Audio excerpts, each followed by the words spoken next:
1527. Spanish explorer Francisco Pizarro discovers the largest and most advanced civilization in the Americas, the Empire of the Incas.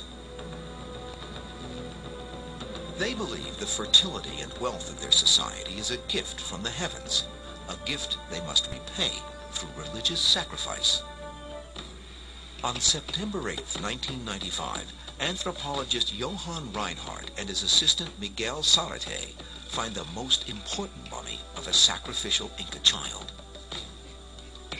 They call her Juanita, and her discovery on the Peruvian mountain Nevado and Pato is as accidental as her perfectly preserved body.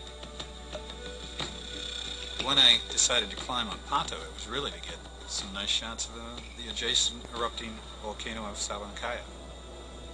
I'd never thought there'd be anything up there because it was permanently snow-covered. But the volcanic ash from Mount Sabancaya had drifted onto Ampato. A layer of dark soot helps to melt the snowcap, exposing a mysterious cloth-wrapped bundle. I asked my friend to stand by the mummy bundle because this would help for scale for photos. And then I thought it might be better if the mummy was moved slightly. And when he did it, all of a sudden, we were both startled when we were looking into the face of this Inca child. He said he was having real trouble even lifting it at all. And I thought maybe it was still stuck to the ice. Turned out it wasn't. It weighed over 100 pounds. The weight tells Reinhardt that this is a unique find. With the exception of her face, which has been exposed to the sun, this is a frozen mummy that has not dried out. Scientific analysis shows the mummy is female, 14 or 15 years old, and that she was probably sacrificed around 1470. At the time of her discovery, she is the only frozen Inca girl in the world. Using the 3D imaging, Dr. Fishman is able to perform a virtual autopsy by cutting into Juanita's skull with a computer instead of a scalpel.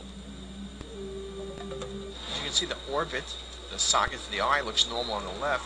When you see the right, you can actually see the eye, but you see how small the socket is? It's deformed. Then when you rotate, you can see why. The orbit, the lateral wall of the orbit's fractured, and there's a big fracture going into the skull. That's what's really amazing, that none of us were there.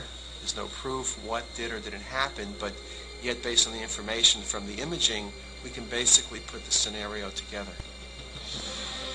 She may have a peaceful expression on her face. She may look very calm, but she was killed very brutally. She has a fractured skull. So as you look at her, remind yourself of the manner in which she died.